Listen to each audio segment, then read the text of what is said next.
ત્યાં અતિ ભારે વરસાદ થવાની સંભાવના છે। હવે અન્ય સમાચારો પર નજર કરીશું। દિલ્હીથી સમાચાર પ્રાપ્ત થઈ રહ્યા છે। દિલ્હીની લડાઈ હવે ગુજરાત સુધી પહોંચી ગઈ છે। અમદાવાદમાં કોંગ્રેસ કાર્યાલય બહાર ભાજપનું વિરોધ પ્રદર્શન ચાલી રહ્યું છે। દિલ્હી પીએમ આવાસ પર કોંગ્રેસના વિરોધ સામે અમદાવાદમાં ભાજપનો પલટવાર જોવા મળ્યો છે। કોંગ્રેસના પ્રદર્શન સામે ભાજપે અમદાવાદમાં રાજીવ ગાંધી ભવન ગજવી નાખ્યું છે અને પોલીસે ભાજપના કાર્યકરોની પણ અટકાયત કરી છે।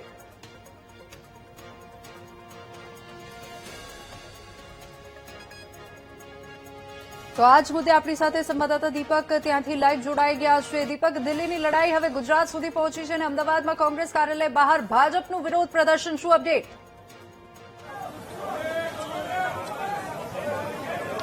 બિલકુલ, જે રીતે દિલ્હી ખાતે પીએમ આવાસ પર કોંગ્રેસ રાહુલ ગાંધી દ્વારા વિરોધ કરવામાં આવ્યો અને તે વિરોધનું વંટોળ હવે ગુજરાત પણ પહોંચ્યું છે અને કોંગ્રેસ કાર્યાલય બહાર ભાજપ વિરોધ કરી રહ્યું છે। દ્રશ્યો પણ જોઈ શકાય છે કે જે અત્યારે હાલ ભાજપના કાર્યકર્તાઓ અહીં પહોંચ્યા છે અને કોંગ્રેસનો વિરોધ કરી રહ્યા છે, કારણ કે ગઈકાલે રાહુલ ગાંધી દ્વારા તેમનો વિરોધ કરવામાં આવ્યો અને પીએમ આવાસ પર જે વિરોધ પ્રદર્શન કરવામાં આવ્યું તે જ વિરોધને વંટોળ હવે ગુજરાતમાં પણ જોવા મળી રહ્યો છે। ને જે કોંગ્રેસનું પાલડી ખાતેનું મુખ્ય કાર્યાલય છે તે બહારના દ્રશ્યો છે કે ભાજપના કાર્યકર્તાઓ અને ભાજપના પ્રદેશ પ્રમુખ જગદીશ વિશ્વકર્મા સહિત તમામ નેતાઓ છે તે અહીં પહોંચ્યા છે અને આ નેતાઓ દ્વારા અત્યારે હાલ વિરોધ કરવામાં આવી રહ્યો છે। બીજી તરફ હું પોલીસ છાવણીમાં ફેરવાયેલું આજે કાર્યાલય બહારના દ્રશ્યો બતાવીશ કે 2000 થી પણ વધારે જેટલી પોલીસ છે તે અહીં તૈનાત કરી દેવામાં આવી છે ને મોટી સંખ્યામાં પોલીસ બળ છે તે પણ અહીં તૈનાત કરવામાં આવ્યું છે।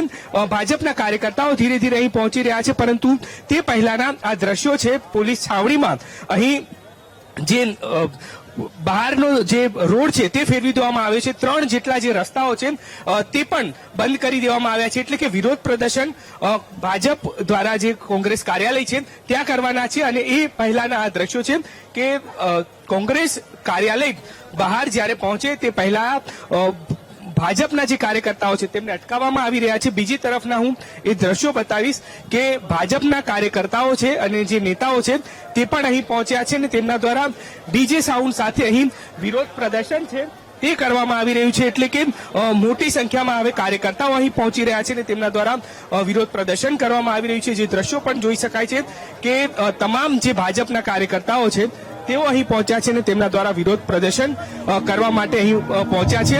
અત્યારે હાલ પ્રદીપસિંહ જાડેજા સહિતના જે તમામ નેતાઓ છે તેઓ અહીં પહોંચ્યા અને તેમના દ્વારા વિરોધ પ્રદર્શન કરવા માટે અહીં એકઠા થયા છે ને આગે કુછ જે કોંગ્રેસ કાર્યાલય છે ત્યાં પણ કરવામાં આવશે ને અત્યારે હાલના જે આ દ્રશ્યો છે કે જે તમામ નેતાઓ છે તેમના દ્વારા વિરોધ પણ કરવામાં આવશે અને અત્યારે હાલ શહેર પ્રમુખ પણ છે, શહેર પ્રમુખ સાથે પણ આપણે વાત કરવાનો પ્રયાસ કરીશું। કોંગ્રેસનો વિરોધ કરવામાં આવવાનો છે શું કહેશો? આજે પ્રદેશ પ્રમુખ થોડીક વારમાં આવવાના છે, પછી વિરોધ પ્રદર્શન વિધિવત કરવામાં આવશે। દિલ્હી આવાસ ખાતે વિરોધ કર્યો, કઈ રીતે જોઈ રહ્યા છો આપ ભાજપ કાર્યકર્તા? ખરેખર ખોટી માંગણીઓ લઈને અને રોજે રોજ લોકસભા વિખેરી નાખી એ ખૂબ નિંદનીય કામ છે। વિપક્ષ છે એની પોતાની ભૂમિકા ભૂલી ગયો છે અને નસરુદ્દીન શાહ એ વડાપ્રધાન માટે ગમે તેમ બોલે એ ના ચાલે અને આ બધી બાબતોનો વિરોધ કરવા માટે ભારતીય જનતા પાર્ટીના સૌ કાર્યકર્તાઓ આજે અહીં કોંગ્રેસ ભવને આવ્યા છે। બિલકુલ, તો કોંગ્રેસ ભવનનો ઘેરાવો કરવા માટે અહીં તમામ જે કાર્યકર્તાઓ છે તેઓ પહોંચ્યા છે અને તેમના દ્વારા વિરોધ પ્રદર્શન કરવામાં આવી રહ્યું છે।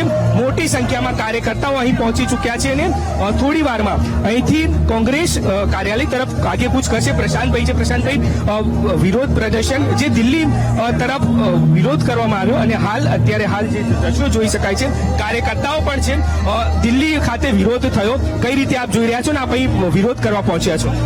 આજે શાંતિપૂર્વક ધરણા પ્રદર્શન કરી રહ્યા છે। રાહુલ ગાંધીએ જે રીતે આદરણીય પ્રધાનમંત્રીશ્રીના નિવાસની બહાર વિરોધ પ્રદર્શન કર્યું છે તેના વિરોધમાં આવ્યા છે। અહીંયા ભારતીય જનતા પાર્ટી અમારા પ્રદેશ અધ્યક્ષ આદરણીય જગદીશભાઈ વિશ્વકર્મા સાહેબના સાથે ધરણા પ્રદર્શન કરવા આવે છે। તો તમામ કાર્યકર્તાઓ છે તે અહીં પહોંચ્યા છે ને જે દ્રશ્યો છે તે કોંગ્રેસ કાર્યાલય બહારના છે કે એક તરફ કોંગ્રેસ કાર્યાલય ત્યાં કોંગ્રેસના કાર્યકર્તાઓ અને બીજી તરફ ભાજપના કાર્યકર્તાઓ કે જેઓ ભાજપ અહીં જે કાર્યકર્તાઓ છે તેમના દ્વારા કોંગ્રેસનો વિરોધ કરવામાં આવશે, ઘેરાવો કરવામાં આવશે ને એક બાદ એક અહીં જે ભાજપના નેતાઓ છે તે પણ પહોંચી રહ્યા છે. એટલે કે હવે વિરોધ જે દિલ્હીનો છે તે ગુજરાત સુધી પહોંચ્યો અને કોંગ્રેસ કાર્યાલય ખાતે ભાજપ દ્વારા તેનો ઘેરાવો કરવામાં આવી રહ્યો છે. વિની. જી બિલકુલ દીપક, આભાર સમગ્ર માહિતી બદલ.